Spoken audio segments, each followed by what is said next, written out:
Garg! Grumble. Ooh. Boom. We haven't been able to get together for a while, which clearly means that all of our worlds are in danger. We're having a catch-up and nerding out about our collective stuffs, so that's clearly Oh-The-Humanities. Paddy's talking about souls like Darksiders 3, so that's Twin Humanities. And I'm talking Destus 2, so that's Twin Destiny. All three worlds collide in the epic crossover, not Crisis on Infinite Earths, but Crikeys on Infinite Us. Hi, Pad. Hi, CJ.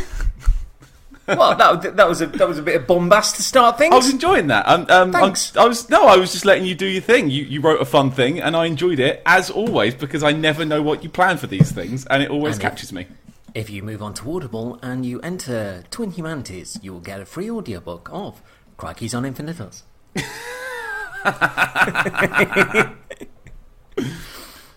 We genuinely haven't been able to chat even in a game for a while because it's just not lined up, has it? Which has been weird. I think it's the longest that we've gone without having a natter.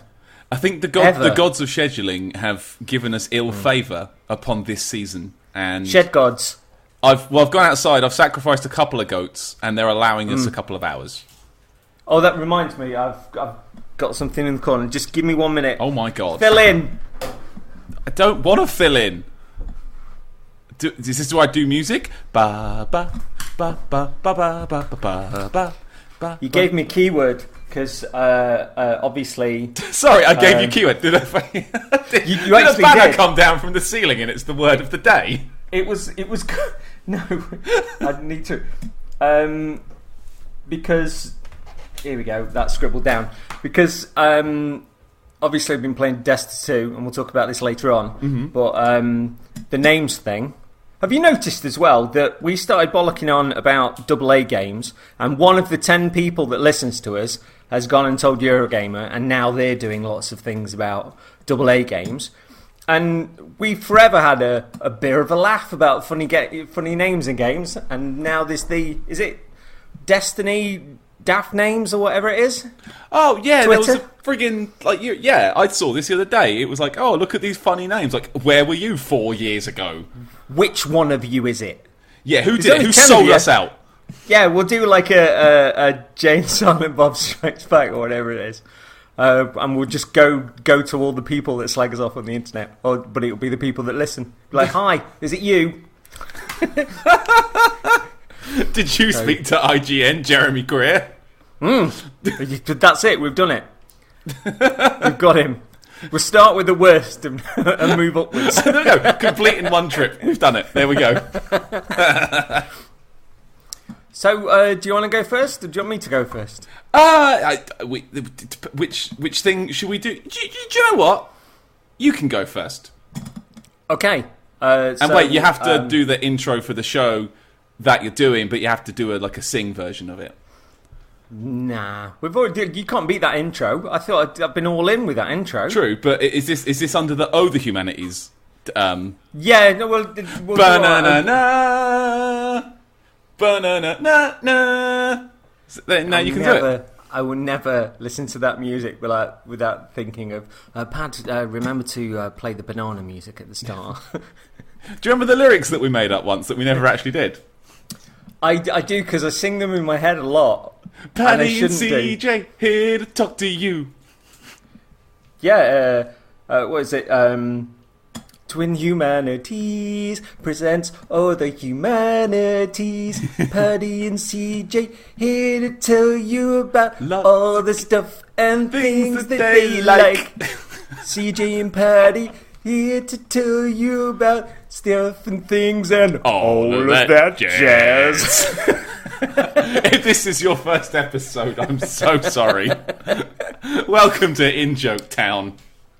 Yeah, this is like it's weird. Generally, we have sort of quite a small audience, and they accept that we're just idiots that have a laugh and have fun, and we don't sort of tend to get too many nasties, do we?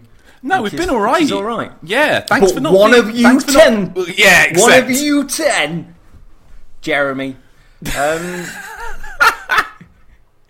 So I've. Have you got? you say you got a cuppa? Have you got a special cuppa today? I do, actually. The cuppa I have, and I've got it in a mug that I was given for Christmas from my friend Ian, who I have a long-standing Cold War with about buying bird-based presents for each other. Okay. He bought me a porcelain duck when we got engaged, and then I bought him a puffin clock, and it sort of escalated. Okay. This year he bought me a couple of tea mugs. This one's got a lovely bird on it, a sort of a yellow, green, and blue bird, and it says "I love great tits." Have you ever seen the comedy show Portlandia? No. There's a bit on that. There's a sketch, and it's sort of like an old bag. Put a bird on it. You got this vase. Oh, I might throw it out. Put a bird on it. And it just goes on. It's really funny. It's good. It's good. And the other mug, its pair has a rooster upon it. Can you guess what that one says? I like big cocks, and I cannot lie. Close enough. Thanks. And in the mug, I have a copy of... Actually, I busted out my Dungeons & Dragons tea. My Arctic Fire Brew, which is mango and mint, and it's delectable. Cool. It's fresh. It's like a minty, fruit-based drink. I know I just explained what mango and mints were. Your turn. There we go. You see, it's all the revelations. That's another world destroyed. We're hitting all the hits today, aren't we? God, what's in your cup? Paddy doesn't describe a thing very well. It was as if 1,000 people screamed out at once. Obi-Wan, who were these people? Mangoes and mints. So what's in your cup? I've been trying some coffees by a company called Union, which is hand-roasted coffee, and it's Revelation Blend, which has notes of treacle, dark chocolate, and cinnamon. Oh, it's quite nice. Oh, I like the cinnamon part. Yeah, I've been trying a few of their blends, but it's a dark roast as well, and I really shouldn't be drinking coffee this late, but I'm off tomorrow, so it doesn't really matter, does it? It's podcast night. Who gives a shit? Hey! Because it's podcast night. Yeah, so for my part of things, I've been making music again for the first time in a long time. I have seen your tweeters, and I am excited. Thank you, man. That means a lot. Yeah, because it's a thing, from the outside, not to steal your thunder, but I know you used to do it a lot, and then you haven't for a while, and now you are again, and you seem very happy with that, and that makes me happy. Thank you. That means tons. Music's been a big part of my life. Listening to obviously when I was younger, but my folks tore strips off of one another before they divorced and continued to tear strips off one another, and music was something that I kind of hid away in, and then stroppy teenager writing poetry ended up doing band stuff and got me out of the house, and I started obsessing, like going out dancing, and I found it was weird. I found there was that fuck Facebook hashtag on Twitter. Oh my god, week. I didn't twig. I thought, fuck Facebook. There's a book called Fuckface. Oh, right, okay. Right, I'm with you. Okay. So, and my friend Laura had said, have you got any of the pictures from the olden days when we used to go out? I was like, no. And the last time I'd been on MySpace, I think they've moved everything over to the horrible design they've got now, but none of the messages went over, none of the pictures went over, so it was just like a shell of a place. And I'd signed into there, and I looked on, and all my music was there, which is interesting. I've still got the music sort of on my PC, but all the photos I'd lost on an old PC. But there were about 120 photos on there, including lots of me in makeup. Okay. Which, hey, hello. So yeah, that was kind of a neat blast from the past as well. But the last time I did a gig was, I think, 9 years ago in December, where there was a gentleman who I was the first guy that I looked up to on stage and went, I want to be in the band. And I as things went on with various bands, I ended up singing with him on stage, but the last gig I ended up supporting him at quite a big venue in Sheffield, and we had like our own dressing room, and there was a schmonchy couch, and there were fridges full of crisps, and meats and cheeses and bread, and we ended up putting all the different kinds of crisps, as many as we could balance in like a Jenga, between two bits of bread, and then just went. Oh. It was amazing, and we had such a laugh. There was snow on the ground. It was, like I say, it was a really big venue as well, and it's kind of nice to be playing, to look out to the side and see the guy that inspired you to do it all in the first place. So but that was the end of that, and my collaborator moved up north, and everything seemed to be cover bands or people going, looking for a singer, influences, Muse meets Foo Fighters. And, not casting shade on either of those, but... Not that you. No, but it's like... I know what that sounds like already. The fun of the band previous was... We got completely different record collections, and what came out was us, and it meant that you can swap stuff that you love, and have you heard this? Have you heard this? But what comes out is chemistry, and there seemed to be a lot of whatever was in this week, and I just wasn't arsed with that. Things sort of drifted away, and did other stuff, but it was it's a big part of my life to let go. And I don't know. I part of me thought that I'd said all I needed to say, because various bands over the years, and I was happy with what I put out and stuff. And then recently, I was talking with a guy whose work I listened to, and I really liked it. And I didn't really want to be that crass and just sort of go like, hey, should we do something together? Because, I was having good conversations with the fella. But they ended up approaching me and just said, if there's anything you want to do, because I know you used to be into music, I'll be up for that. So I was like, God, yeah. So, an amazing collaborator. I'm working on electronica for the first time. Which is kind of another like big tie-in to when I was a blighter, like listening to Commodore 64 chip tunes and sort of all the sort of big English or British synth pop bands back then were always on my Walkman on my paper round, or blasting out like a tiny little stereo in my room and stuff, with a vague selection of graphic equalizers. Else, if I could get near it, going downstairs and going near not quite a stacker system, but do you remember when you got record player, radio, set of graphic equalizers that went between green, yellow, and red, twin tape, room for records, but most importantly, a smoky glass door that went ting. We get those coming at work every now and again. Honestly, I so want one again. Do you know what the best one? I like the buttons on the various boxes as well, like a nice satisfying thunk. Yeah, I genuinely really, really want one again.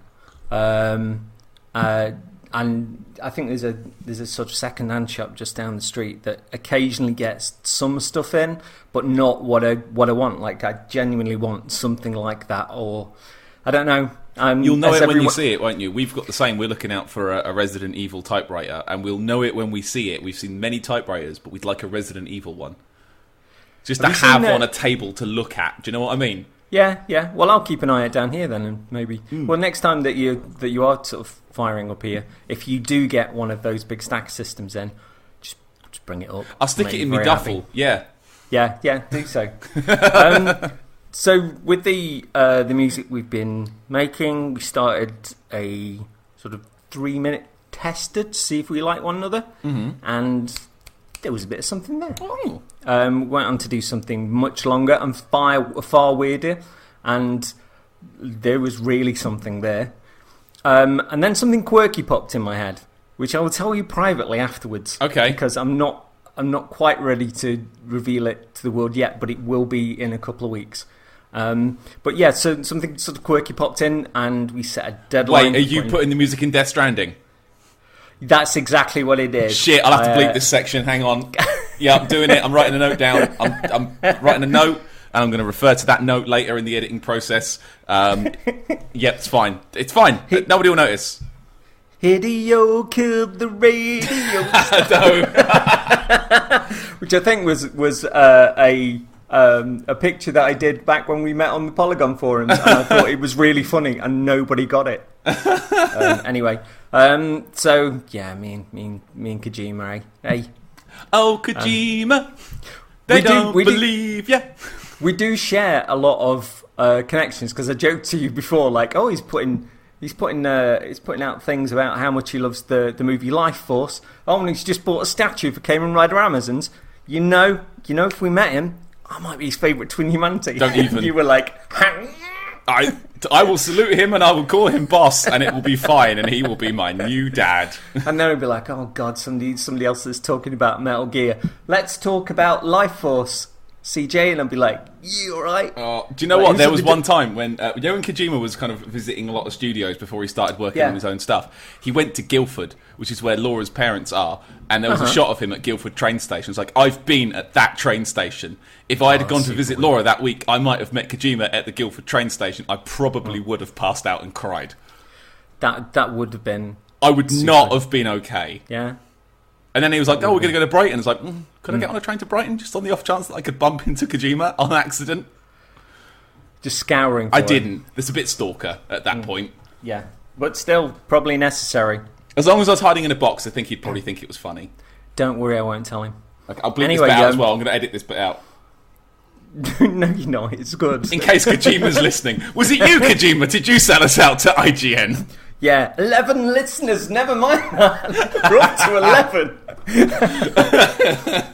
So yeah, the song that we set a deadline for a little bit of an adventure, the basis of that came together really quickly. We reversed the early process by which we were doing stuff, just to try a different way of doing things, and that was my lyrics as a starting point, and then we built the music around it.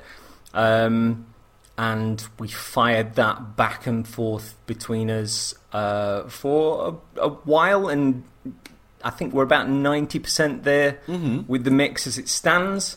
Although I had a really manic idea last night, and I'm going to try it. It might make the pudding too goopy, but I'm going to try it, and if it doesn't work, we'll pull it out. But what we have for the single, I think is really good, and I'm super proud of it.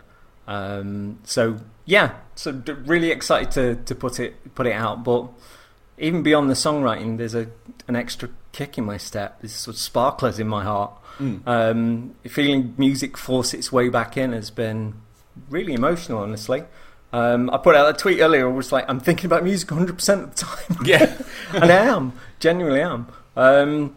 But yeah, I've even been playing songs from yesteryear.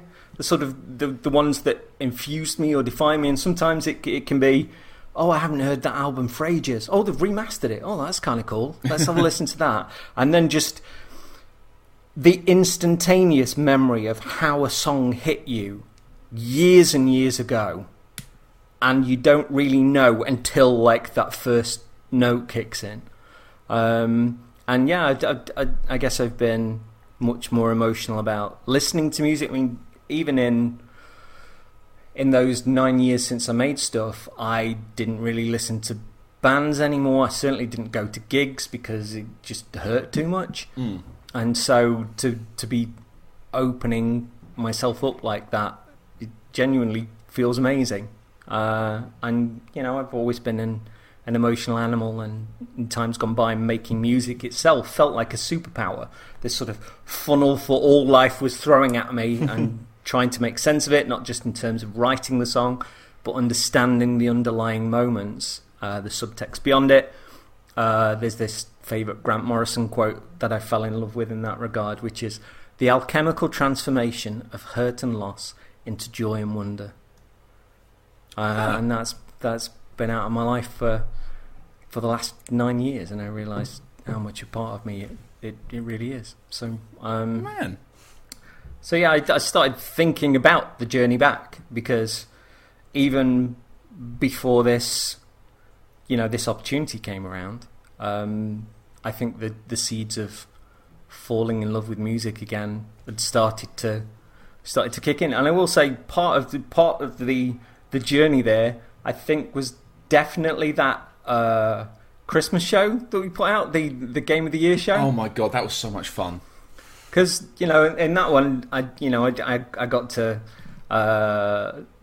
write new songs and to make up bands and do different voices, and genuinely think it's the best thing we've ever done. And I'm still super, super proud of it. And I do love it when people are listening to the shows and they get to that one and they go, "What did you do?"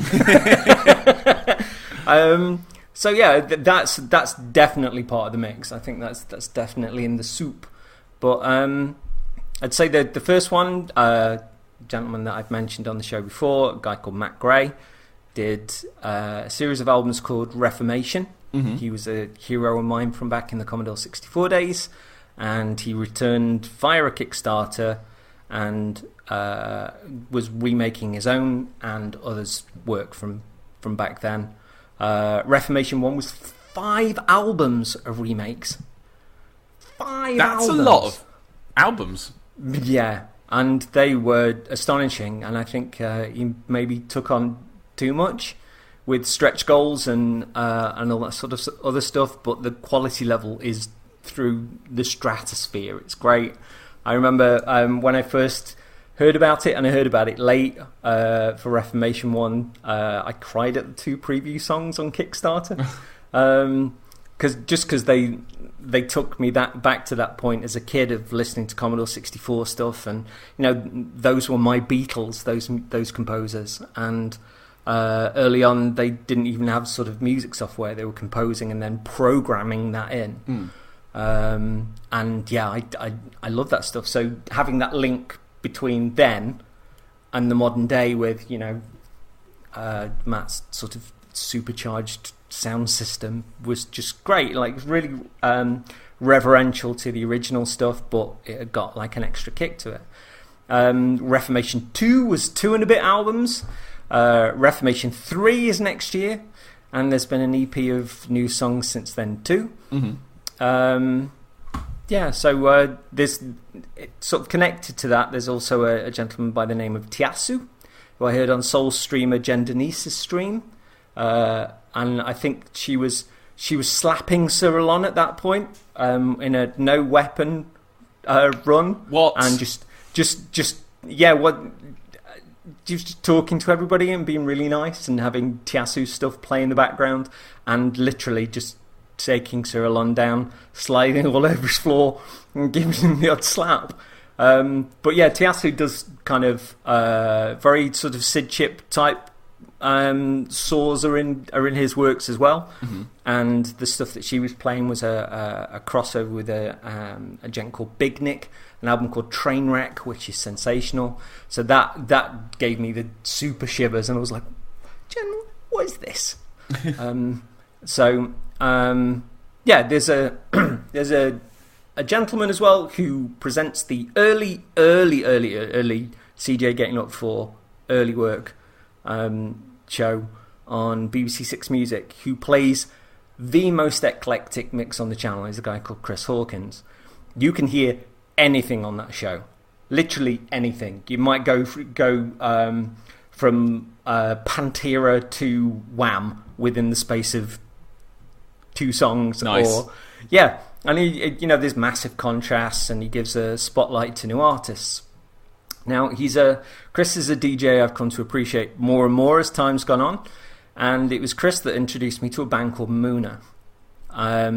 He played a song called I Know a Place, and I just sat there absolutely frozen, like barely breathing. It caught me off guard. I was staring at the telly and just going like, and I was literally shivering. I was like, what is this? And it was just this pure, brilliant pop, amazing vocals, cutting lyrics. But this wasn't close to what Moona came to mean to me. It was just purely the beginning of it. I got the album, and it was a really slow burn, and I don't mean that in a bad way. I mean, I sort of super grew into it. I love albums. I've always pored over them and don't tend to pick songs and never shuffle. I like the, Jackson Browne called it, it's not just a record, it's a record of events. And I like there used to be a majesty of, you probably got 10 songs that you could choose to fill 2 sides, and you got 10 songs to describe, to tie things together and to express all of your poetry and what your band was about and stuff, back in the days of when it was records and cassettes and stuff. But I like the journey of an album. And with Moona's debut, I picked favourites. It took me ages to get beyond I Know a Place, but I found myself jumping into this song called Promise because of the lyrics, and it shocked me with how cutting they were. So there was a set of lyrics which said, so I look at you now, bruised and broken down by what you thought was love. You tell me you want to stay and you want to watch me change, but I'm scared, so I tell you to fuck off. Is that your one bro alarm? It is, and I was over the other side of the room, but I was enjoying that. Cool. Laura was turning it off for me. So yeah, I was kind of really taken back by that. I was like, oh, that's really cool. There's something so desperately honest about it, and that continued through the album. And the way I grew into it, I ended up really liking this song or this song, and then just, I don't know, the whole of the album came together as I went along. There's a song called Winter Break, which became a huge favourite, about 2 people drawn together but forever destined to fall apart, but that doesn't stop them trying.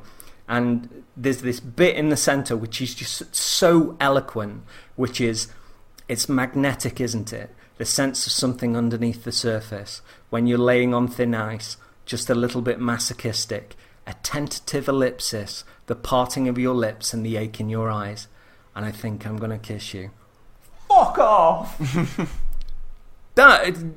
It's wonderful, and the level of alliteration in there is just glorious. There's a song called Crying on the Bathroom Floor, which is this huge thumping synth beats and angry guitar, but the vocal is a soul lost. It's an absolute ghost, and it builds up to this sob, and it's gorgeous and utterly haunting. But yeah, the cherry though is the last track on the album, which is called Everything.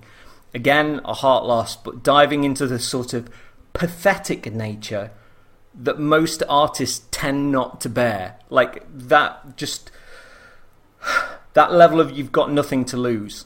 And there's this final gambit in the song, which is that all of it is just heart on the line, but the last line of it in particular is like, it says, I'm sorry to be so serious. I know you don't like my long face. I'm only here to tell you that I am eviscerated. I'm sorry to be so serious. I know you can't stand me this way, but I took hope and half desire. You were wildfire, and I'm standing in the rain. That's... oh, Jesus. So I played this album to pieces, and when the second record started creeping close, I devoured every new song, and I've never pre-ordered a record digitally before, and as the singles dropped, they automatically downloaded for you. Okay. Yeah, so I kind of like that. It wasn't because I was thinking I'm going to have to buy the singles and then buy the album, but just appear. I got emails from Amazon just going like, oh, this is available for you now. So that's kind of cool. Oh, cheers, Amazon. So the band don't interview very often, which I think builds up the mystique around them, and often have a laugh at themselves in the videos. Like the first single from the new album is this huge pop song, and then the video shows the singer speaking to a version of herself in the mirror, with the other version of her following around like an adoring fan. The song's called Number One Fan. It took me a good few listens to pass what was underneath the bounce, which is kind of an anti-suicide song. Mm-hmm. Of someone that feels like they've hit their lowest ebb, that they've got nothing and they seek solace in themselves, and the person in the reflection believes in them and tries to assure them how great they are. and how truly fabulous they can be. That's amazing. And it's such a huge dancey sing-along song, but you kind of look into the lyrics and you go, holy fuck, that's brilliant. I love that. Plus, like I say, the interview that I saw, the band mentioned that they went from university to getting the record deal, doing the album, and they went out on tour with Harry Styles, being part of the big music convoy that travelled the world. This normally brings forth a second album that's a misfire, but they explained how strange it was going from nothing to that, and then coming back to nothing. They had no home. They all moved in with the singer's aunt. Friends had either left or moved on or had other people in their lives. And it was that space, that stark, barren void that brought forth trying to figure it out in music. All over that. So yeah, I'm still falling into the new album, much in the same way as I did with the first, and I'm fine with that. Take as long as you want. So yeah, and I'd also add into this K-pop. I've been listening to it lots, primarily because of a colleague hacking the work sound system for our closes and just giving me stuff to mop around to, rather than the dire stuff that sits on our sound system. Oh my god! If I ever hear KD Lang ever again beyond that place, I would just so I got into taking a few notes of favourites, looking them up online, and I also discovered a YouTube channel called React to the K, which is a group of classical musicians listening to and breaking down a wide variety of Korean pop tunes, as well as giving you history around the artist. It's joyous, it's structurally and musically detailed, and that's turned me towards a bunch of favourites as well, often which I'm posting up on Twitter. But my walk to work has gained this model-like Saturday Night Fever strut. And I was walking down the street the other day, and there were these builders that were altering this stairway, and one of them just stared me down, and I was like, it's because I got it going on. Sounds like what I do when I've got my my anime intros music. Yeah. And it's the folder on my phone is literally called Weeb Trash, and then another one called Weeb Trash 2. And you need to listen to a band called Dreamcatcher, and they essentially, every song they do sounds like it should be the opening to an anime. There's like massive kick drums, huge amounts of rock guitars in there and stuff, and I think the history of the band they were saying that they were schoolgirls and something got darker around them, and then one of them got bitten by this spider and they all got turned into witches, and the boy they liked got hidden behind a magic mirror. Okay. That's fair enough. Yep. And they've done in Korea a soundtrack influenced by this RPG. And the soundtrack is essentially the most bonkers piece of guitar rock pop since Dragon's Dogma's introduction.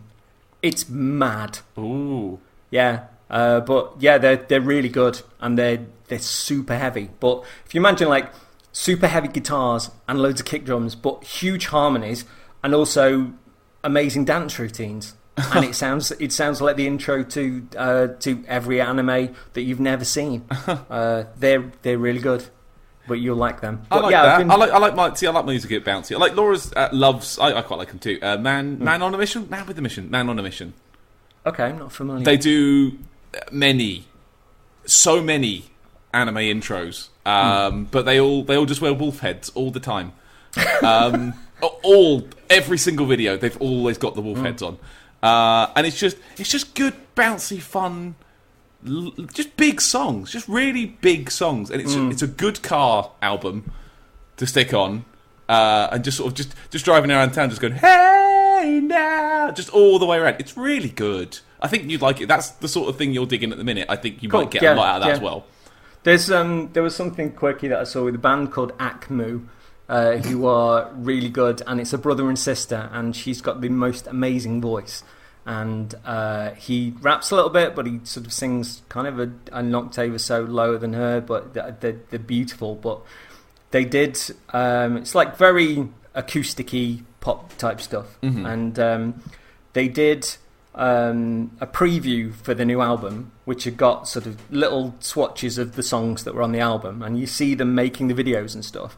And then between these little bits that you've seen for the songs that are coming up, it's like, I hate you. I think I'm going to quit this band. And then they both like wander off, and like she might meet like this really nice guy, and he might sort of travel to the sea and be contemplating what's going to happen. And eventually it brings them back together to do like this other little bit of the song, and then it'd be like, oh, this is really not working out, is it? And like between sort of these amazing little songs which are really beautiful, they have the tenacity to just go, let's just pull the rug out from under this.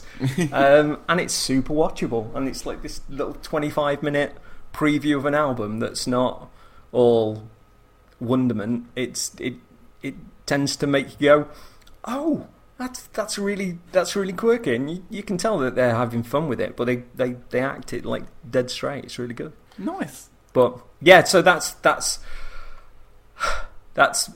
me for exasperatedly falling in love with music again, and my kind of journey back. So that's what I've been doing mainly. That's really good to hear. And like, because I've only sort of seen the same tweets everybody else has. You know, we've not even DMing a lot, have we? We've both been quite busy.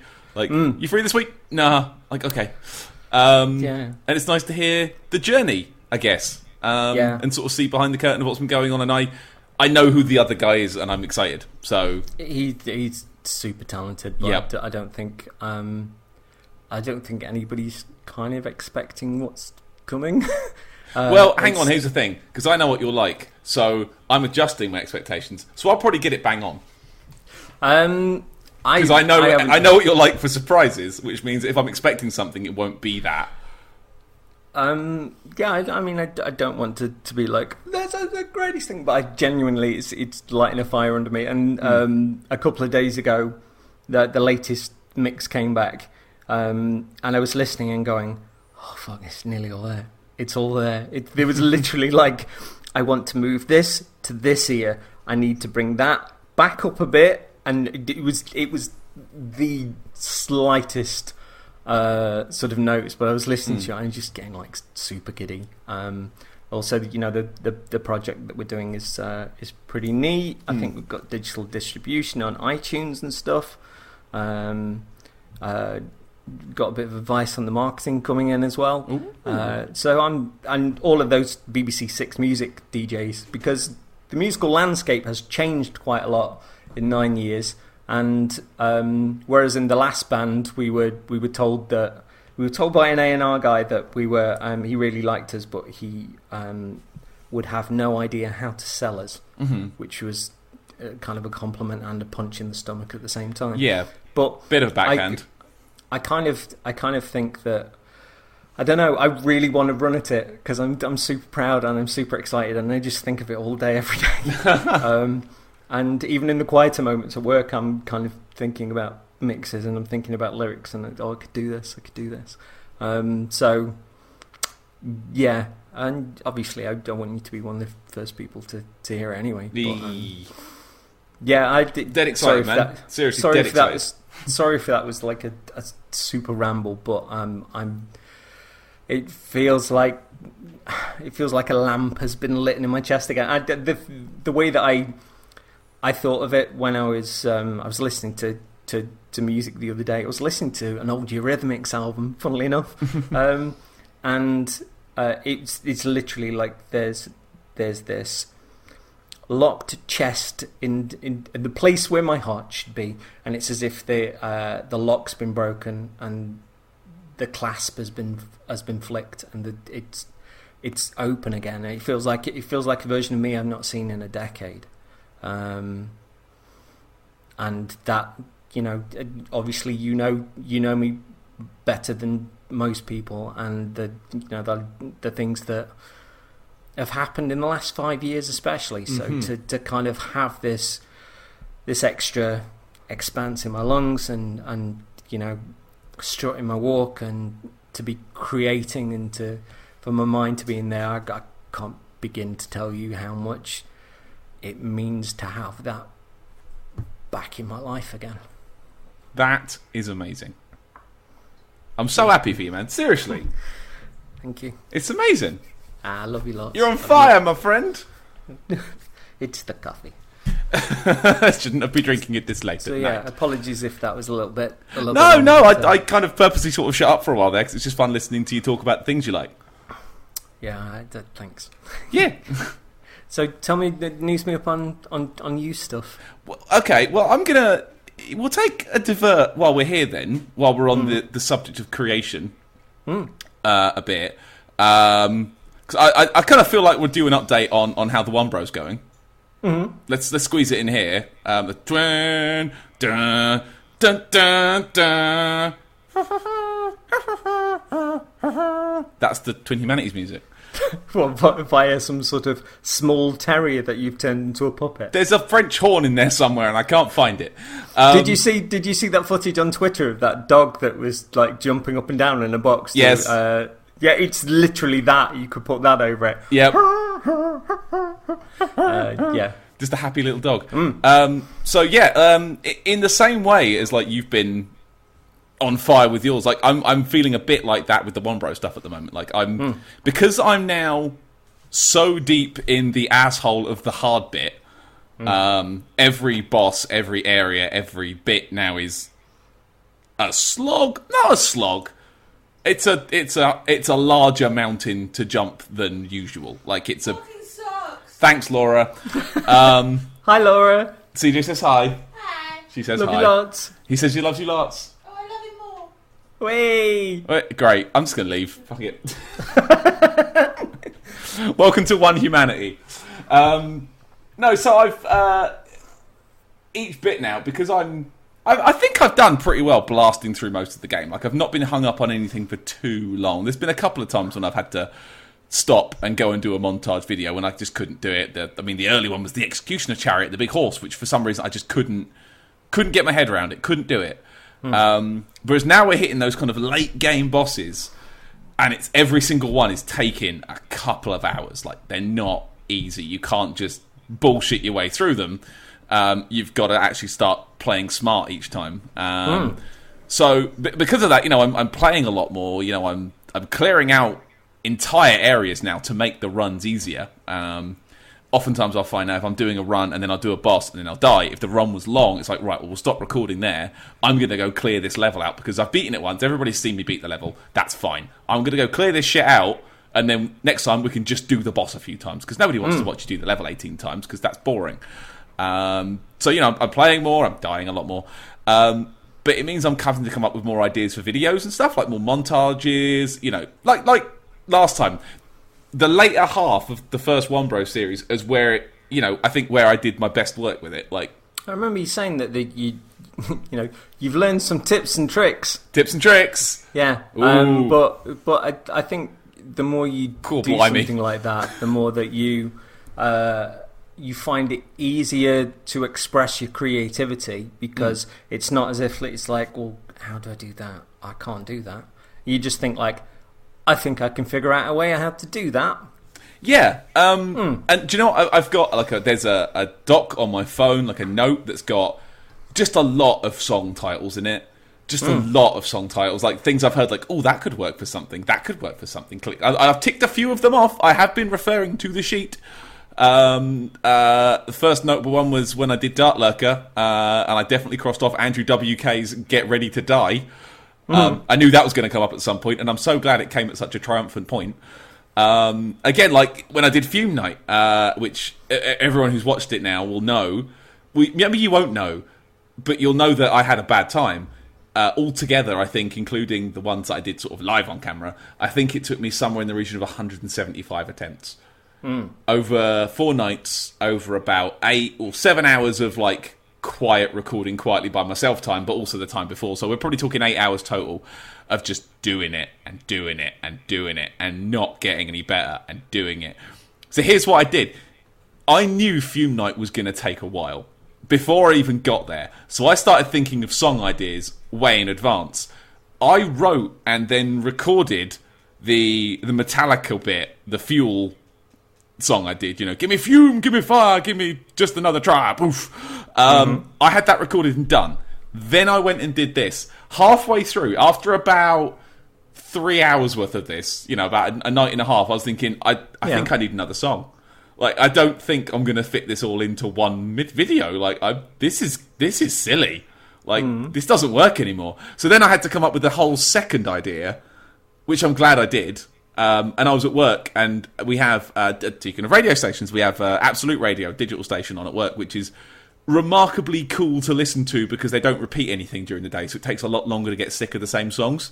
And it's a nice mix. Again, it's like easy listening. There's some like guitar-y ones for the ones you like. There's some like old disco-y stuff for the ones that like that. It's a nice good range of stuff. They'll lurch from like Africa, Toto, to Freebird. You're like, okay, this is fine. I can do this today. This is fine. And they'll put out like some Guns N' Roses every now and again, and I'll go off on a little dance around the shop. It works. And they play Mr. Blue Sky. I'm thinking, ooh, now I like that. And it wasn't the music so much. It was the intro. It goes bum bum bum bum bum bum bum bum. I'm thinking that could be like dead, because it was a lot of deaths at this point. I'm thinking, how do I squeeze 100 deaths in a video? And then at work, on my lunch break, got a pad out and started writing down like lyrics. Like, okay, change that. That's the fun stuff when you're so consumed with the joy of something that your everyday stuff just starts to be impacted by it in such a glorious way. Yeah, and I would say the edits have taken as long as the attempts. So the Fume Night video took me 7 or 8 hours to do, because turns out scrubbing through 7 hours of footage to find all the failure is quite a long and, I'll be honest, a little bit demoralising. Watching yourself be shit over and over and over. And like, I should have, by attempt 50, I should have learned something, right? Nope, just still getting hit by the same move, just still not learning, still not putting up a shield, still not doing anything. Fume Night for me actually marks the first time I save scummed ever in a Souls game, because I have burned through every single boss soul item to buy Gold Pine Resident Humanities. Every single one. I have one boss soul left, and it's Fume Nights. Sorry, 2 now, because by the time this goes out, that episode's up. I have 2 boss souls. I have burned everything. I was like, I can't keep doing this because I will have nothing left, and I will have to go and farm for like 2 hours for the shit I need to go back and then lose it all again in an hour. So I decided to finally give up and save scum, and I don't care. Like, I'll keep all the deaths in. The deaths are real. All I'm doing is saving myself time at this point. Humanity I can get infinitely, but it takes time. I can get stuff infinitely, but it takes time. And it took me a while to get used to the idea that I might have to save scum. I didn't want to do it. It felt a bit dirty for a while. And I was like, can I do it? And again, somewhere in the Fume Night, I think halfway through, I was at the point, I think I might have even been tweeting at you about it, like, something's got to give. Yeah, I think that this is the hardest stuff to be able to pull off on Wombro and Dark Souls 2, and I don't think anybody would truly resent you having a store of stuff to just keep trying it, because this should be impossible, and the stuff that you've achieved that has already been impossible has been, gobsmacking, like really, really overwhelming. Not just within this game, but in the last one as well, because you Wombro primed. We're prime on the first game. And like the thing is, I think with the Fume Night particularly, is that this is the worst one. Like, this has been the hardest one of all of it. I racked up more deaths against Fume Night than I did against Artorias, Calamite, Gwyn, and Manus put together. Like, this was a lot, and I think on the second or third night, I was very seriously giving thought to, like, I don't think I can do this. Like, I wasn't getting better, and like, I hadn't found it, and I wasn't getting any better, and I was noticing I was just sitting there, and Laura will say this, I was sitting there quietly, and every time I died, it wasn't like a fuck, it was more like a oh man, like a huff, and I was okay. I wasn't getting annoyed. I think I was just getting despondent with it. Like, it felt like I could do it, but it wasn't happening, and it was. And do you know what? If I'd have said, okay, fine, I'm done. I'm not going to do this DLC. I'm going to move on to the next one. Maybe come back later or give it up. I would have been annoyed with myself I think anyone watching would have said, "Oh, fine, it's okay. You don't have to do it. I have to do it. It's a challenge I've set myself. I would be upset with myself, and I'm the only one who will hold me accountable to it." And it's a dumb place to be because, I know it's making me upset, and I know it's winding me up, and I know Laura's getting so immensely bored with watching me play this now. But I need to do it, and I kind of want to cap it off and have it be another full, the One Bro Prime. I want to do that again. That was good to do, and I want to finish it. But it does mean all this, like you said, all this pain, all this misery, I have turned into something fun. Exactly. It's a great quote. I've always held on to that Grant Morrison quote. It's fantastic. Plus, don't forget all the people that are watching and are enjoying it at the same time. It's when I go onto the Twin Humanities email address and I see all of those comments and stuff and subscriptions from people who may not even listen to us. That's super cool, and that's super huge credit to you as well. Not just because of the achievements, but the person that you are. I'm proud of you, man. Thank you very much. And do you know what? I think as well the fact that so many of these fights are different now. I'm having to come up with different ideas than I think I did last time, which was just pick an anime or game music and just play with that. I'm sort of trying to think a bit more outside the box, like the one I put up about an hour ago, which everyone probably hopefully would have seen by now. I've used a Gilbert O'Sullivan song. Yeah, I remember you saying that. Alone Again, because it rhymes with alon. I can just swap alone with alon. And I started listening, thinking, well, that could work, and that could work, and that could work. And I can probably sing it. Yeah. You see, I was thinking that you were going to do something like, "How can I get you along?" It was there somewhere. Yeah. It was that, or I think it's alon now, something like that. I suggested that one to you, and I think somebody else suggested the heart one afterwards. Yeah. I was like, that's even better. Yeah. There's no way in hell I could have sang that. Not in a million fucking years. The heart one is a bit of a belter. Yeah. So I'm kind of trying to pick things that I can make sound good. On a Dark Souls 2 front, because obviously this show is a Dark Souls 2 defending show. Yeah. And I remember at the time that it first came out, the vanilla version, you were saying that whereas Demon Souls and Dark Souls were kind of everybody's. Yeah. Because I came late. You came into it late. Because you were in before most people with Dark Souls 2, that it felt like your game from the off. Has this deepened the connection to the game in particular? Are you appreciating it in new ways? Because 100%. I still think it's a super underrated game. Yeah, and this is me not even really digging into the lore on this run. There's the run you do, the first run where you don't know what's going on.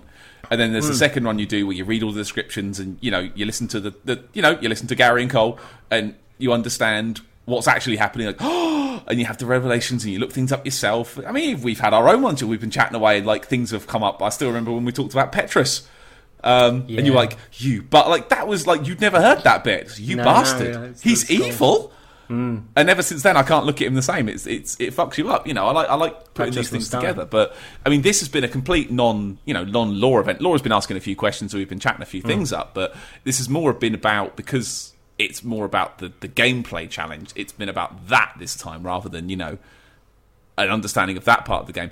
And I still think someone asked us. I think it was Crush Souls actually. Lovely boys. Asked us to do a fuck, marry, kill of Dark Souls 1, 2, and 3. Yeah. Mario was Dark Souls 2. I'm completely with you. Yeah.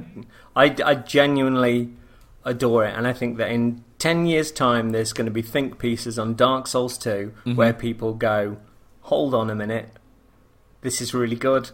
Why did they throw all these ideas out for that hate fest of a third game? Oh, it's just there's so many cool things in there, so many fun ideas, so many neat things that you don't get anywhere else. Life gems, man. Life gems. Honestly, life gems. There's so many great ideas, was it 8 times through an area and the enemies disappear? It's 12. I am very well acquainted with that number these days. But I think it's a really good idea, because for a lot of people, from being criticised for leaning into the difficulty these days, but I like the fact that someone could potentially, who was having trouble with the boss, just keep going through, keep leveling up their character, like super clear out the area, and then they've got to run up to the boss. And I still remember Timur saying that he had this real desire to just clear the entire game out of enemies, so that he could load it up and he could walk through every single area without encountering anyone. And I was like, God, Timur, that's great. Certain bits of mine are getting like that, I'll be honest. Yeah, there's a lot of dead things. There's a lot of empty space in my particular game. However, that's also including my Forest of Fallen Giants bonfire, which is now on New Game Plus 27. Because I needed the humanities. There's that little chest that you drop down to in the little cave that has 5. And there's a bonfire ascetic run in Aldia's Keep where you run up the stairs quickly past the dragon. You run past Azlatil who invades. Ignore him. Just keep running. And you kill one of the hollows that you unpetrified. And he drops 2 bonfire ascetics, and you can just then pop the bonfire, then do it again. Okay. So you and you get Elizabeth mushrooms out of him as well, which is great because they're amazing. You can pop one of those, go do a boss, and then don't worry about healing for the first couple of minutes. It's just really good. I mean, we'll talk about the Surge 2 on the next Twin Humanities, but apparently the Surge 2 has a Dark Souls 2 NG+. Which I've still never finished. I've still never gotten all the way through. I've gotten a few levels into it, and I've just kind of always bottled out of it. For some reason, there's a lot going on at the minute. We've all got a lot of games to play, but it was really fun what I've done, though.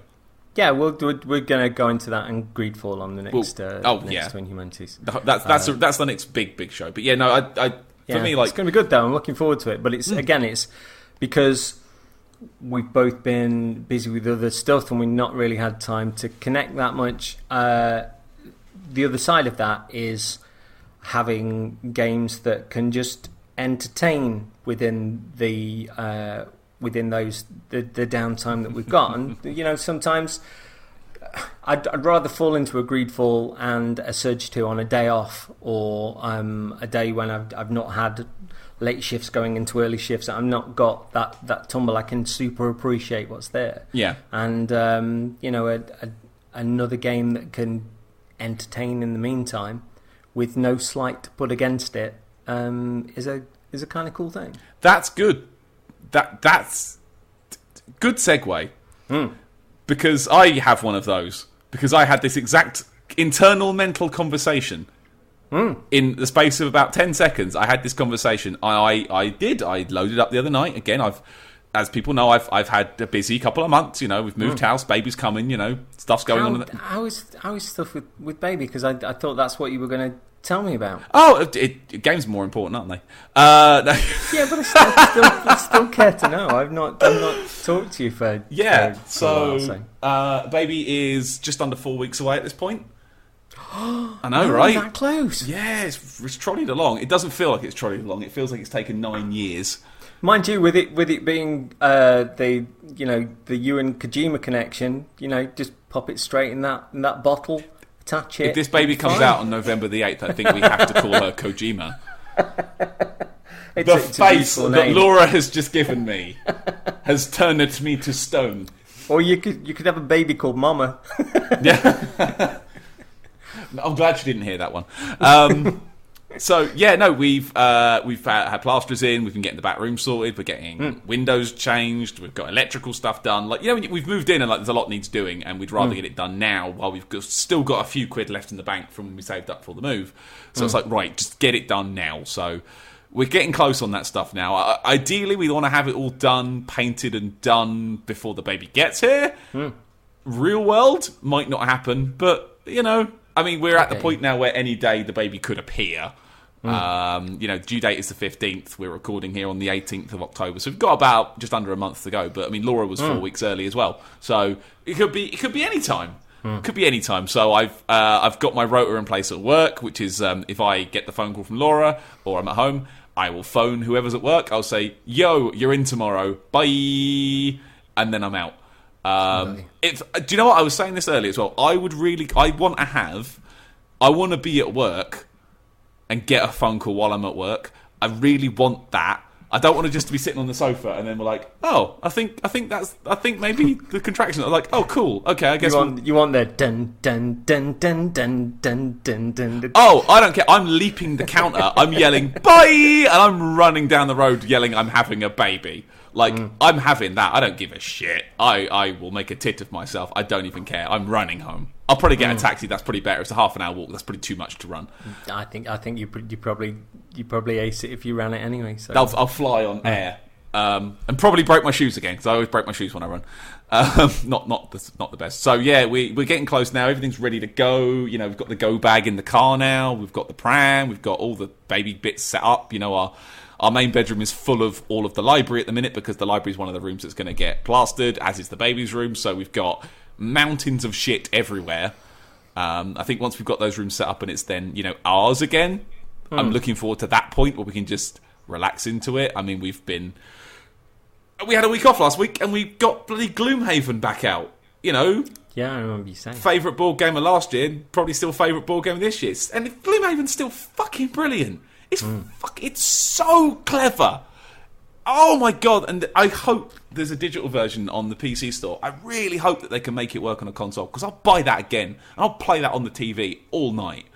There's a few sort of old school tabletop RPGs as well as like generally old school RPGs that are coming to consoles now. Baldur's Gate and Icewind Dale and Planescape all just came out the other day. Because I was thinking of you the other day with regards to, like, obviously the Switch is kind of the new Vita with the amount of like indie stuff there is on there and the fact that it's quite easy to hold. I just kind of envisioned you with a Switch and like a really old school reedy RPG there and and you sort of plugging away whilst baby was like I'm like, shut up, I'm rolling for charisma. Yeah, seems reasonable. I'm sure the child would understand. She will understand it. It will be fine. Anyway, so yeah, it's been a fairly busy-ish. Just going to circle round to the whole, you know, the point. Like we've both been, you know, super busy. Laura's been quite tired. I've been working quite hard. There's a lot going on at work as well at the minute. So you get home, you're a bit knackered, and you've got a million things to do. You know, when we finish this podcast, I've got to clean the rats out because they start to smell again. So like I find in the evenings now, yeah, we've got Surge 2, we've got Greedfall to play for homework, you know, for the show. The other night I put Greedfall on. I was like, cool, I want to play something. You know, it's like 10 o'clock. I want to pop something on. I want to just, you know, veg out and play something. Yeah. And I made it like 5 minutes, I think. And I'm like, I'm not paying attention to this. It's a good game, but I'm not in the mood for this political stuff. Right? The talky bits. And I like the talky bits. That we're going to cover it later. But I was thinking, I'm not in the mood for this tonight. What do I want to play? And I looked at my thing and I downloaded Darksiders 3 off Plus, and I was like, do you know what? Yeah, I could go for one of those. Have you... So you have played the first two games then, yes? Hell yeah, I love the first two games. They're really good. Tell me about your history with the first two games, darling. Love film. Okay. Honestly, I remember when the trailers for the first one came out, I was like, oh, this looks big and dumb in a fun way. You know, I like my big chunky comic-y looking games, you know, and it looked a little bit different at the time. It sort of spoke to that kind of... I guess even back when Darksiders 3 came out, I always kind of had my eye out for something that looked a little bit weird, like a bit different. And again, it was like the big game of the week. I put it on my Love Film list, and I think it came out on launch week. I got it pretty early, pretty lucky. Love Film was great for that. I miss you, Love Film. I played so much good shit off that thing. I always end up buying them anyway, so as well, I've bought so many games that I've ended up renting because it's like I want to play more and I want to play this again. I definitely platinumed the first one. I didn't platinum the second one because it was a lot bigger, but the first one I went through on hard and I unlocked everything. And again, I liked the big sort of Shakespearean sounding voice acting of it all, and everything was big, and there were demons and angels and eternal conflicts, and the Charred Council that all had very low voices. Even War, like the main character of the first one, had this wonderful sort of tone to his voice. I think it's Liam O'Brien that does him. Just a wonderful, crunchy, just really gravitas-y voice. It's like, ooh, I like that. And when you look back, it's not reinvented the wheel. It's just a very good, solid, fun action game that doesn't take itself immensely seriously. But in terms of like the closest thing I think it is, I mean, a lot of people say it's like, it's like adult Zelda. No, it's not. Well, it is a bit. It's not. for me, my touchstone with Darksiders has always been, this is kind of what Soul Reaver might have been to come. Yeah. At this point, I can see a through line of how Soul Reaver went from 1 and 2 through Defiance. I could see them reaching this point with that, and that for me is like carrying on that connection. Torch. Yeah, it carries on that torch because I love those goddamn games, and like the Shakespearean voice acting, huge connection there. Everything's big and grand, and you're dealing with things on an eons level scale, and the seals have been broken and the apocalypse has begun, but it wasn't done on purpose. Oh no! Wasn't Mark Hamill in the first one? Yeah, he plays the shop. Yeah, and he still plays the shop. Ah, cool. He's so good. The Volgrim, his name is. Hello, special things for you. It's either him or a very, very good voice actor of him. But yeah, he's in the first one. It's just fun. There's Darksiders series. The second one, you're playing Death. It's like, oh, become Death. You have got the Death face. It's still a massive laugh. The second game particularly, I opened up a bit more. You've got more to do with armor. Death could swap out armor and weapons a lot more. It was a bit more looty. Not the sort of level of your Destinies and your Borderlands is, but there's some. You're always finding new shit and you're swapping your stuff out and making it better. And there's different setups you can give yourself to kind of focus on different stuff. Wears a few more of its influences on its sleeve. There's a bit near the beginning that's just Shadow of the Colossus. You're just fighting a big old bitch and you're riding a horse around a big field fighting a huge bitch. Also, the second one has the voice of Michael Wincott as the lead.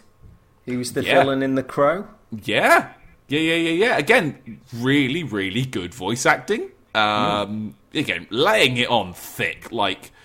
We're talking not just a slice, we're talking a whole leg of ham on some of these. There's a lot of ham. A multitude of sandwiches worth of ham. But that's fine. And I don't know, for whatever reason, again, because I'm not really buying a lot of games at the minute, I'm kind of buying a game and having it last me a long time, or I'm sort of using my fun up with Plus. I just never got Darksiders 3. I just never ended up purchasing it at the time. I was like, I'll get it later. I'll pick it up as I usually do. And just sort of forgot about it. And, there's so much coming out. This last 6 months particularly has been relentless for video games. And plus, real life stuff happening as well. I've not had a lot of time to keep up with, buying the new thing like I normally would. And Darksiders 3 kind of got lost in that shuffle. And then last month when it was on Plus, I'm thinking, because it was Darksiders 3 and Arkham Knight, I think. I was like, that's quite good. Well, Darksiders 3 arrived pretty quickly because I've been used to that tone of voice when it comes to a lot of Game Pass stuff. I'm like, really? Devil May Cry already? But it's it came out yesterday. Come on. I kind of dig that. Yeah. Also on that front, and as a game that I can see myself leaning into with laughter, The Outer Worlds is a week today. Oh yeah, that's very, very close, isn't it? It looks really good, and they said that it's genuinely funny, and not. There was this really cutting remark I heard about Borderlands 3 where they said, somebody said, in Gears of War 5 you can switch the gore off. How do I turn off the jokes in Borderlands 3? And I was like, but in the Outer Worlds is supposed to be genuinely funny, and the stuff I've seen has been genuinely well written. And there was a guy on IGN, he was with one of the developers, and he wanted to do basically a Han Solo build, like a really charming idiot. Okay. And they were showing him how to do that, about lowering intelligence and pushing up charm, and basically saying people will end up following you and they won't really know why, but you might get certain shopkeepers who are essentially the more they talk to you, the more sort of downcast they become with you, and until essentially they're rattling keys in front of a baby, basically. And they said, I think there's a comedy level to it, so the more charming and idiotically that you become, the more jokey, the more quips come out. But they were saying that the quips are really good. A lot of those old D&D style sort of top down isometric games had that. Avernum. Was it Avernum? What was it called? No, it wasn't Avernum. Was it Avernum? Of Steamworks and Magica Obscura. Arcanum, that was it. again, you could make just an absolute idiot. And every single line of dialogue was incredible. It was really, really funny. And again, as long as you were nice to people, they'd just be just nice to you and sort of like, okay, come here. Because I have heard in a while ago saying that with the Outer Worlds, it is possible to do a comedian run and not fire a single bullet. Fun. And I was like, oh, that's really good. A comedian build. I've never seen that in a game before. I've seen, like, you know, obviously like pacifist runs and stuff, but a comedian build. It's like in Dungeons and Dragons where you try and, where you barge your way out of every problem. Yeah. What are you going to try and do? Seduce it. It just sounds like a laugh, and I'm the closer it's gotten, particularly this week with a lot of the vids coming out. I don't know. It's one of those where I can see myself stretching into it if it's if it's as enjoyable as the brief bits that I've seen thus far. So yeah, it looks pretty good. I think that's really, like, you know, I do think that it is important to have those games you can just turn on, not switch brain off, but just open yourself up to having a bit of a laugh with it, not taking it too seriously, and just like absorbing a world and just fun. The game's supposed to be fun.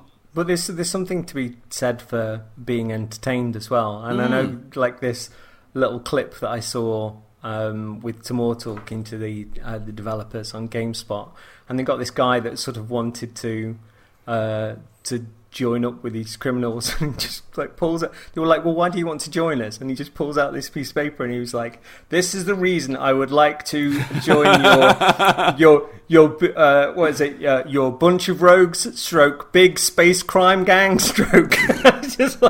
just like really going into it. And they were like, "Is there anything you don't like?" He was like, "I tend to not get on with people of the jackass variety."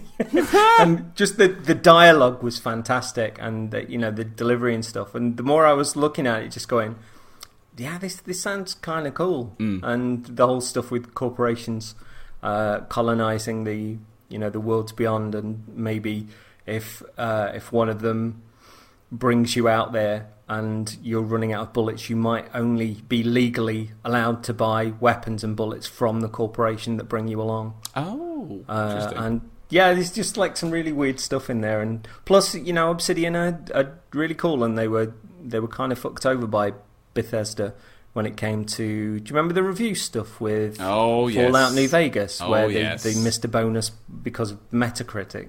Wouldn't it be funny if Obsidian end up doing the Fallout game that Bethesda don't anymore, and also the people that are behind it are the original creators of Fallout. So ones with the ideas. Yeah. Anyway, Darksiders. Well, to divert off that a little bit, okay, we'll get back to you, Darksiders.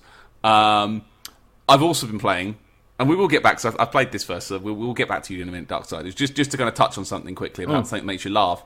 I finished Yakuza 0 the other day. Do you want to play this card now? Because this sounds like a deep, deep card. I will tell you about one side mission. Is all I will give you, and I will save the rest for later. But I think it's important to note this now, because this game has made me laugh. Every single side story has been very, very funny. Very, very funny. And yeah, when it gets dramatic and serious, oh shit, it's really good. But when you're wandering around town and you bump into a random kid, and the random kid's name is like Innocent Boy, and you're like, Mr. Help, and you're like, what's wrong? And you're Kazuma Kiryu, big 80s power suit guy, hardest man in the world. And like, what's wrong? And the kid's like, oh, there's this vending machine, but my mum won't let me buy anything out of it. And I just want, can you help me?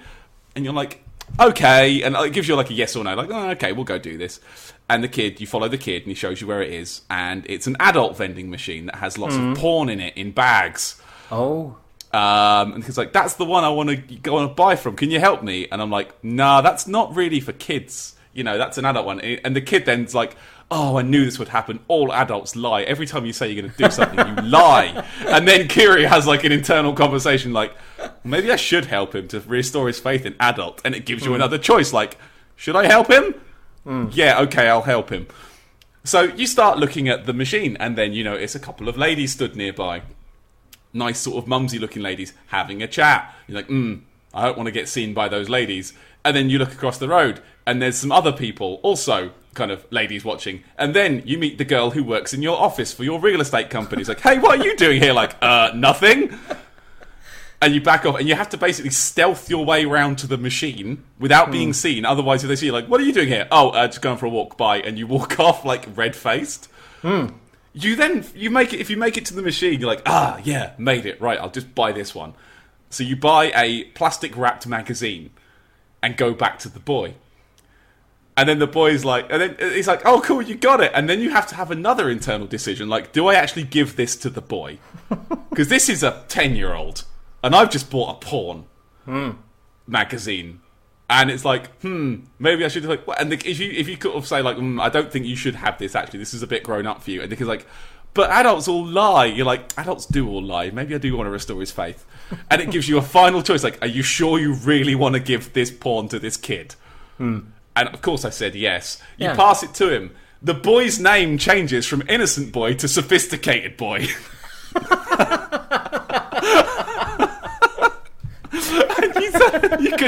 You can only read this at home, away from your mum. You don't tell her, and you remember this is grown-up stuff, and treat it with respect.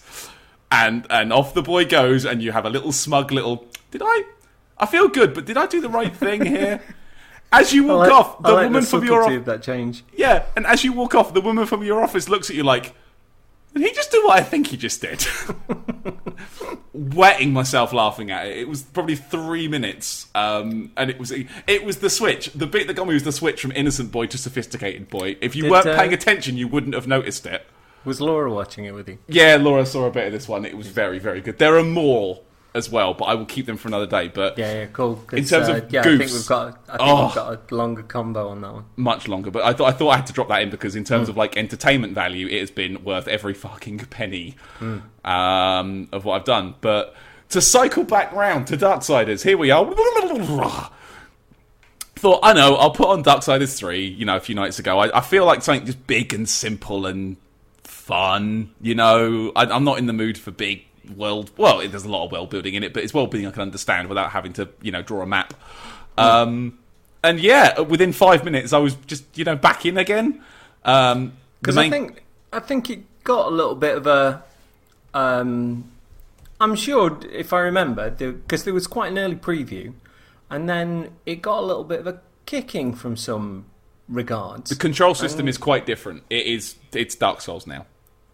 Sort of. And they, as I said to you, I'm sure they patched in the original controls. Yeah, you get the choice when you start the game quite now. Quickly afterwards, but originally it was sort of more of a Souls control. Well, it gives you the choice. You can say classic controls or like the standard controls, which is the Souls kind of, or it says like default or like classic. I think it is where it says control like the other two games.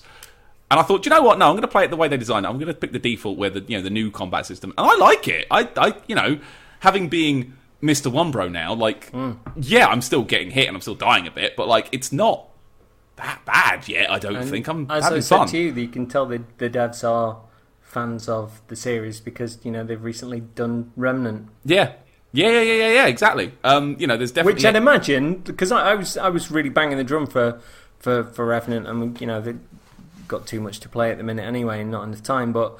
I'd imagine it's turned your head a little bit more towards Revenant because Possibly. you go in, these boys are good. Yeah, very possibly. I mean, I'll get this out of the way first, but yeah, I've definitely got an eye out now because it's fun. The level design's quite fun. Lots of loop backs, lots of cutbacks, lots of shortcuts and things that open up as you run around. Just like you go, oh, I'm here, and it's got that thing, all the good sort of Metroidvania type open world, get lots of powers games have, where you're walking around and you're looking at walls, going, that's a blue looking wall.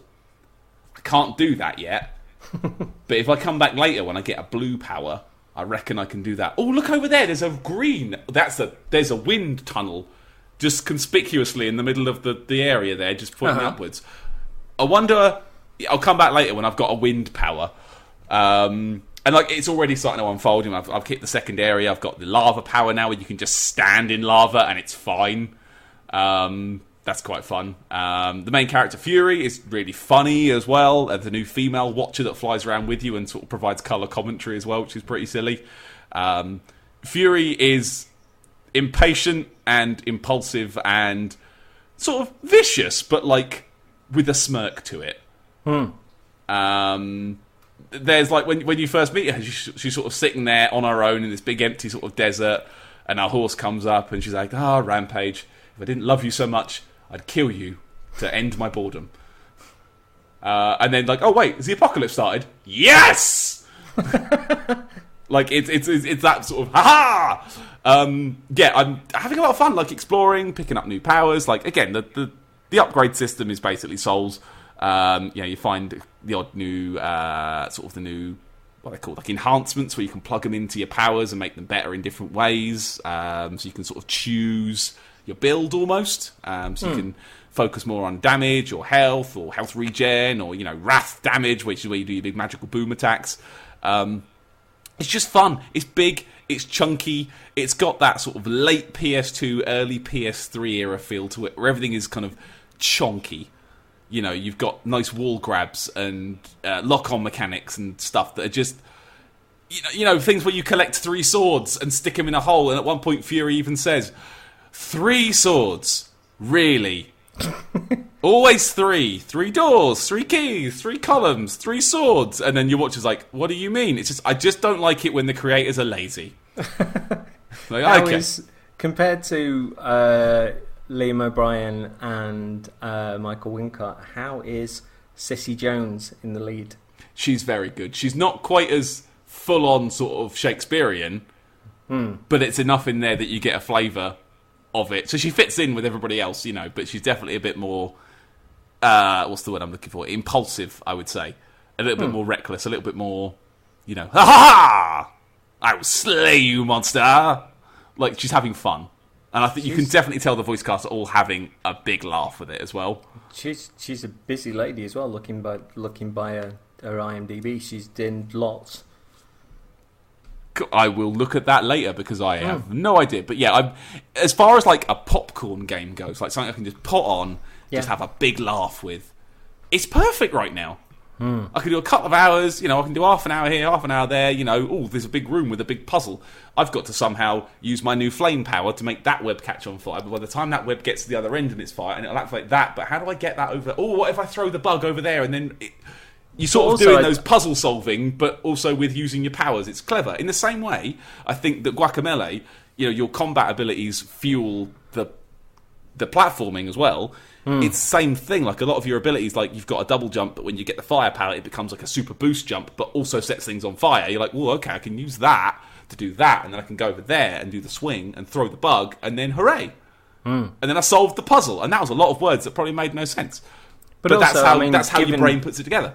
Given that you're playing Dark Souls 2 anyway, the fact that this is Souls-like, but it's still enjoyable and it's still a nice distraction and stuff. I will say, it's fucking me up. It's fucking me up that the dodges are one. Oh, it's fucking me up. Good God. I'm glad you're having fun with it, man. Yeah, it's just the tonic that I needed. Like it's just that kind of PS2, early PS3 ass chunky big game that it feels good in the hands, Well, there's more of a spotlight now on AA stuff because of one of you, Jeremy, one of you, now 11 people. Hideo, how dare you? Yes. If he ever listens to this, I'll probably die. Of course. I've insulted my master. Of course he does. So yeah, that's been my tickle into the after work, can't be bothered. Let's have some fun. Cool. Swish. Signed it off at the bottom with a flourish. Yeah. I will throw the conversation ball back at you. Oofed. Caught it. I've been tickling into Destiny 2 again for a while. Just finding that few hours of doing bounties, quests, etc. has been a relaxing and enjoyable way of entertaining before the roller coaster goes around again. Yeah. Okay. Now I have a question for you before you start. Do you remember what the Twin Destiny music was? Something like that. Anyway. Yeah, I don't. I think it had like a ba ba ba ba in it somewhere. Yeah, but I think we've done 3 episodes of that. It has been a good year and a half since our last one of those. It does mean, though, that if this is Crikeys on Infinite Us, and it crosses over into all of them, I will be putting them on each website. Oh, no. Yeah. So, anyway. So, Shadowkeep arrived, and I went all in. This despite... Because I've still been playing Destiny 2 on and off, really. I've found my way back to it. And it was always nice, even back in the day, to just put a podcast on and just have a bit of a twat about it. But yeah, veg out and patrol for a bit. Yeah, I mean, Destiny 2, I hadn't gone near the Osiris DLC at that point. I'd only just completed Warmind, which is really good. Also in Warmind, which is set on, I think, Mars, and it's Clovis Bray. You remember from the first game? Yeah, I've only done the Osiris one, so I didn't touch Warmind, so I've never played it. But you remember the first game? Oh yeah. The Rasputin stuff. Yeah, all the Rasputin stuff is dealt with. The voice of the Clovis Bray computer is Stephen Fry. Oh, and there's some really good stuff in there. Warmind's super entertaining. I liked it a lot. So I'd done that. I hadn't done Osiris, and I'd not gone near Forsaken at that point. But I was romanced by a return to the moon, if a little sad. It's hard not to think back to the original Destas with all of us parked up in the atmosphere, ready to do the Vault of Glass. Generally, one of my favourite games this gen, I think. Like, one of the favourite times in games this gen as well. When I discovered the rebalanced free-to-play New Light actually opens with a remastered version of the original Cosmodrome. I saw that! Yeah, rather than the New War. You can access the New War by, I think, going to the shipwright, and you can play like legacy content, I think. But yeah, it starts with a remastered version of the original Cosmodrome in New Light, because I presume it's considered a better way to introduce people into the game. Gets the PC players in, doesn't it, as well? It was mainly for those guys, wasn't it? Because this is the first PC port, isn't it? The PC port's been there for a while. Didn't they add it in for the... Am I just making shit up? Ignore me. Carry on. I might be making shit up. I'm behind. But yeah, so I saw that and I was like, oh, right, okay, that really takes me back. But I wasn't going to go back there and restart with a new character. But soon I got a mission on the Cosmodrome, and I was like, oh, nostalgia hit hard again. Of us twatting around there, of Ellie and I having a bit of a chat and a shooty bang there. The game itself has had a bit of a hard rethink, choosing to rebrand itself as an RPG now.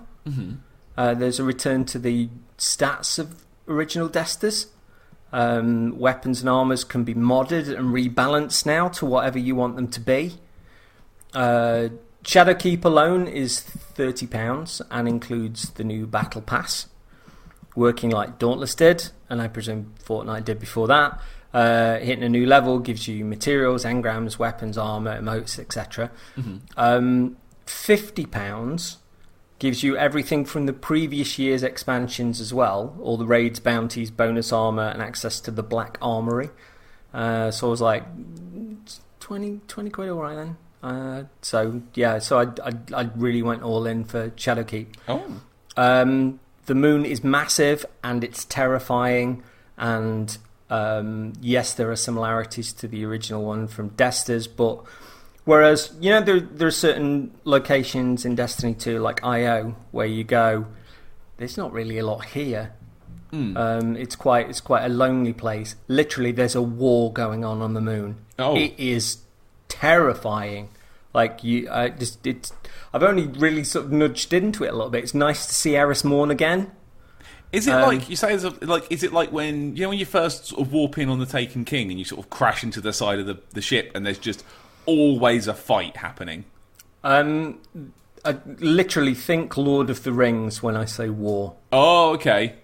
There's hundreds of things there, and there's a big kind of red. It's like a castle type thing that's set up on the moon. that seems a little bit like the Dreadnought, but it's like this massive castle type thing that's in there, and the hive all like warring outside with the and I was like, ooh, this is really cool. And so that took me back a little bit as well. But I've only just touched into the moon stuff because there's literally so much to do. When everything rejigged, you no longer see people's numbers above their heads. You just see whether they're Warlock or a Titan or whatever. You just see that logo. All of the weapons that you have are automatically reset to 750.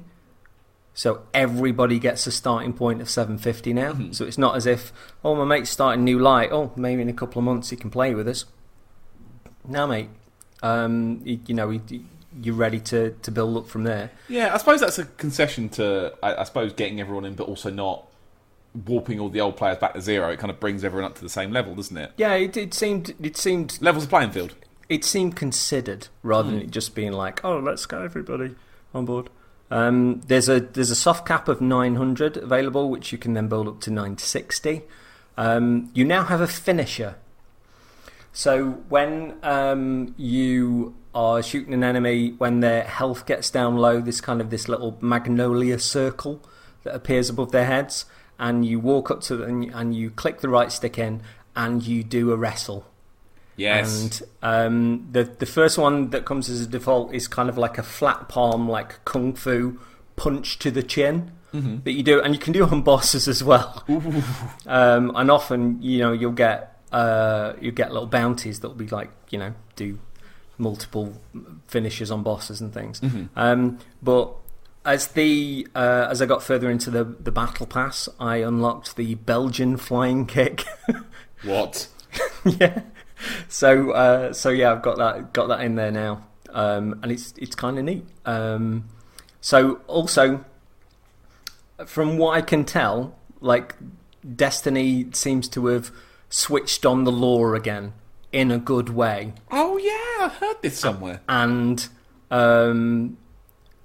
below the moon appears to be the actual anti-traveller. The actual darkness. Oh. The actual thing that when Destiny 2 started, they were just like, yeah, we didn't really know what we were doing with that, so we've kind of scrubbed it. And I think a lot of folks were just like, but why? People kind of enjoyed digging into this stuff. But this is stirring up all manner of ghosts and nasties just in time for Halloween, but generally, including the likes of Crota. Fingertips running through my mind. Do you remember when I couldn't stop saying that? I don't. Yeah. So also there seems to be an evolution of they're bringing back like Iron Banner's just come back and stuff, but there seem to be seasonal events that are going on. Like the tower is currently having a new section bolted on, so there's work going on the tower. It is believed that will be a portal to try and track down the Undying Mind, who we fought in the Black Garden, who is now trapped between realities and invading all of them. But folks are musing that this portal could run both ways and that there may well be Vex invasions in the tower. Ooh. Yeah, that was my reaction. I watched the video, I was like, please make this happen. So I still remember the Destiny 2 opening being very upset that bad stuff was happening to my tower. Yeah, I just think it'd be kind of cool. I mean, obviously it'll push people towards the farm again, I guess, for a certain amount of time. Or I did have a strike the other day in Prison of Elders, which is really good. Hey. With the and the AI of the prison was doing an impression of the guy from the first one. Was it the Elders? Was it the one where you have to kind of run between the trains on the way there? Yeah. Oh, I love that one. I fucking wet myself laughing playing that the first time because the trains got me so many times and it was just getting silly. But it was, Destiny's at its best, I think, is when it's throwing you through portals and it's making you run through places and it's dropping you out into the sides of space stations, and I do like that sort of stuff. I was talking to Ellie and Pete the other night after D&D, and we were actually talking about when we did the Taken King raid. Okay. Working out the War Priest and doing a bad job. The bit where we had to jump across the space buses. Jesus Christ. How long that took us. Man. It was just so hard. Also, walking across the side of one of those things and being punted out into nowhere. The by big metal cock that smashed you into the abyss. And I had the perfect view and I was crying. I was weeping on my sofa. It was the funniest shit I've ever seen because none of us had any idea it was going to happen. It's all like, this is a nice area. I've just managed to get the gun that I used to run resistance with on that. Do you remember I had that submachine gun that would just chain lightning enemies together? Yeah, was it Telesto or something? Well, there was Pete and I that were both running resistance as you were all doing clever stuff, and that was mine. And I think I've got the same one back in Destus 2 now. Plus, I was hunt boy. That's what I was doing. I was hunt boying while you were doing that. You can mod your weapons out now. There's a thing called Eye of the Gate Lord where you can take away from your super and put resistances in against, say, certain enemies or certain bosses and stuff. Interesting. And the more that you use, say, I mean, with Warlock, it'd be like my Warlock Bond. The more that I use it, the more experience that the item gets, which means the more energy that I can then siphon off if I want to. Interesting. To protect against certain things. So they've gone super into more serious RPG stuff. Plus, it's just as easy to ignore that stuff if you want to. It's easier now to make masterwork items. You can you get mods that. From the Cryptarch, and they drop as bonuses, and you can use those to tweak your weapons in any way that you want to. They've really thought about quite a lot of it. Nice. There's a billion bounties. With what's the thing I'm trying to do at the minute with the Black Armour, you've got a thing where you can forge weapons, and you go into this like horde mode. And the enemies drop sort of these little balls, darling. And you run towards the forge and you have to like basketball the balls into the forge. And once the forge is ignited, you can get a weapon from it, which is kind of neat. I've not managed to forge a weapon yet because the time limit's a bit of a beast, but still enjoying it. Yeah. My character is dressed in what appears to be the most glorious smoking jacket, metal-tipped slippers, gloves made of milk bottle tops, and a crystal mask with a crown on top, which I've accessorised in hot pink. And I will say there is a shader waiting. I've not even got room for it, but it's the most orange shader you have ever seen in your life. And I looked at it. You know, you do like your Y preview, and I was like, this is Paddy's ultimate outfit. And I keep seeing people in like big chunky spacesuits and coats and regular Destiny hats and stuff, and I'm like, why would I ever leave this outfit? My shoes look like slippers. I am wearing a smoking jacket. I am a crystal-faced gypsy king, and I just look fantastic. To whiz back to something we said back in the past on our Division show. You all look like the man on the box. Exactly, and I do not, sir. I do not. I look very nice indeed, and I'll send you a picture. Plus, I'm in hot pink with all of that as well. Oh, even better. So, yeah.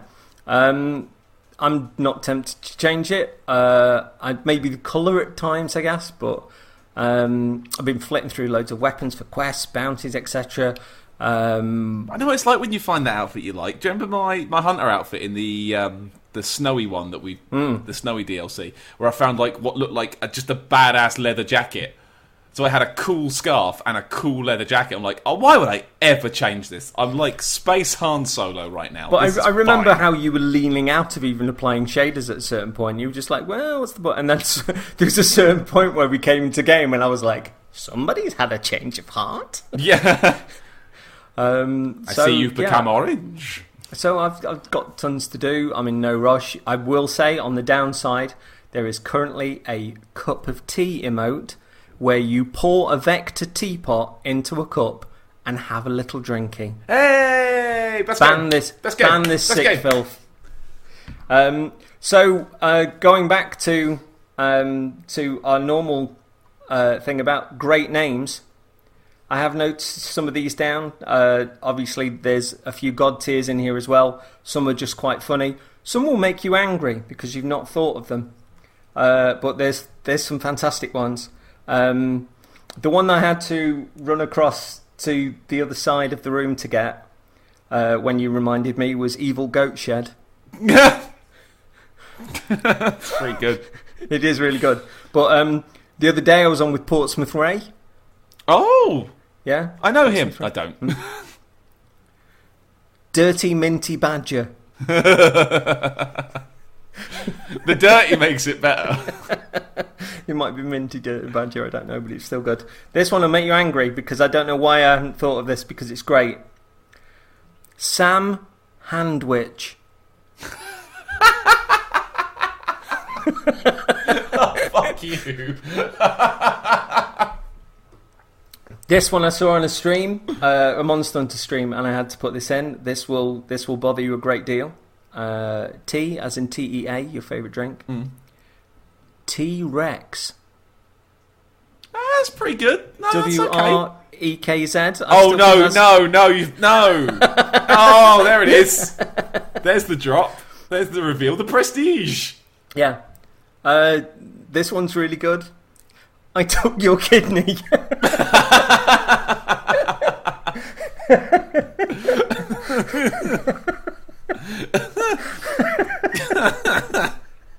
It's quite good. Toad in a top hat. That's fun. Yeah, it's not bad. I saw Sunless Milk, which reminded me a little bit of Battle Milk, which is lovely. Still Battle Milk.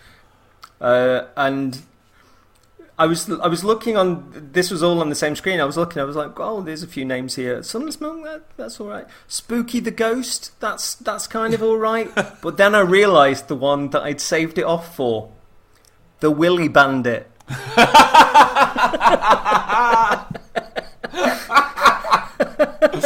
Oh, it's just a game of chicken with the sensors, isn't it? See what they'll pick up on a name. The amount of pictures that I've saved off on like Destiny and stuff, and it's simply because of that. And when there's a few names on, like you're like, oh, Sunless Milk, Spooky the Willy Bandit. Do you know? I always find I've found as well. It's only on a certain couple of games where you get the names like that. Like there's a lot of online games where you'll turn it on and it will just be like, you know, Matty Boy XX7335552. Whereas I think it was like Destiny and Dauntless particularly, where like every third name was brilliant. We had some good ones. I think this is a Monster Hunter one that I found, but I still couldn't not include Captain Fat Dick 66. How did that get through? How's that okay?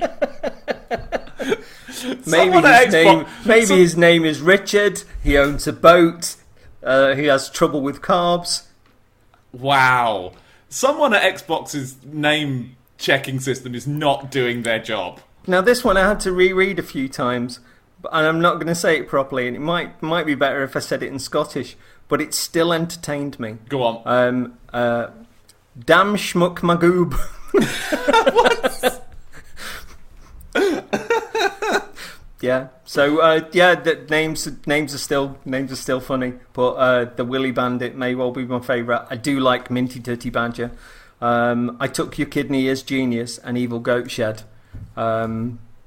Kudos. Stick him in the file. Stick him in the Hall of Fame. Yes. Next to iTurbo, I had Nando's. That was really good, and OMG Kebab. Yep. I still every now and again from Dauntless times. Every now and again, I will still have a little giggle when I see a screenshot of Final Fantasy VII and think about a funnier cloud. Funny Cloud is genius. That was a slow burn, that one. It took a while to get there, but once we were there... We're going to have a monkey about on Dauntless again soon, because there are those fist weapons in there now. But there's currently a thing where if you play with friends, you get 3 colours, and one of them is the most beautiful shade of orange, sir. Oh shit! Okay, well let's do that now then. Yeah. Plus, it was always Dauntless was always a great one to just sit there and go, I can't believe the quality of this. I can't believe it. We're playing between consoles. I can't believe it. It's free. Plus, I mean, we've been saying it for a long time, but Sony really did need to get their shit together with that across the board, and they appear to have done. They do. Oh, I will. Excuse me. Saw something earlier which I think you might enjoy as well. While we're on our free to play, this game is free. Bullshit. The new Warframe that's coming out, the next Warframe, which is called Grendel, has a big fucking mouth in its tummy, and it opens it and it eats enemies and can spit them back out. It's fucking Kirby. Yeah, I saw that a little while ago. That's and I think brilliant. It's just out. It's very good. And then you can roll into a ball and just roll over people as well. That's dumb and amazing, and I think that's my new main. And they were showing some stuff on the dev stream tonight of a callback to the... What was it? The War... War Within? Yeah, The War Within. Oh. And these kind of... these new enemies that have got Warframe powers that try and hunt you down, like the Nemesis system. Oh, yeah. I've been enjoying. Yeah. I've been watching them sort of render out, like, hey, look at this new one. Hey, look at this new one. And it's always coming together. Yeah, it'd be fun to try and... Because it's not easy to get back into Warframe once you're out. And I think it might be a good laugh to give that a bit of a swizz sometime. I'd love to play some more, but it's just the thought of the hill you've got to climb to get back to a point where you know what you're doing is... So Dauntless then. It's got punching now. Yeah, that'd be... We can do Team Panther Punch You again. Oh my god, yes we can! We can run in with underpants and punch weapons and have everybody stare at us, but we will be just in our grundies. Grundies? Yeah, our grandies, mate. Just in our grandies. Because they're covered in our shit because we've been killed so many times because we haven't got any armour on. Yeah. Anyway, thank you very much for putting up with us, people, and for listening to us and for supporting us. We'll be back with Surge 2 and Greedfall next time. Yep. But I hope you've enjoyed Crikeys on Infinite Us, because it's been nice to catch up again. It has. We've hit several bases tonight that I didn't think we'd touch on. And yeah, it's just been nice to actually talk again. And again, it's probably worth putting out there. Obviously, the next show's going to be Surge and Greeders. Schedule might get a bit iffy in the few months with the Baba. We'll see how that goes. But look, if I've learned anything always about been parenting, iffy, hasn't it? If I've learned anything about parenting, it's been from Lone Wolf and Cub, and that if you put that child in a cave with some food and cover it with snow, if the child is meant to survive, it will crawl towards the food. So that's all you need to know, really. They actually teach you that in the antenatal classes. Yeah, they teach you that in the antenatal classes. Yeah, it doesn't surprise me. Yeah. Anyway, cheer back. Bye, everybody.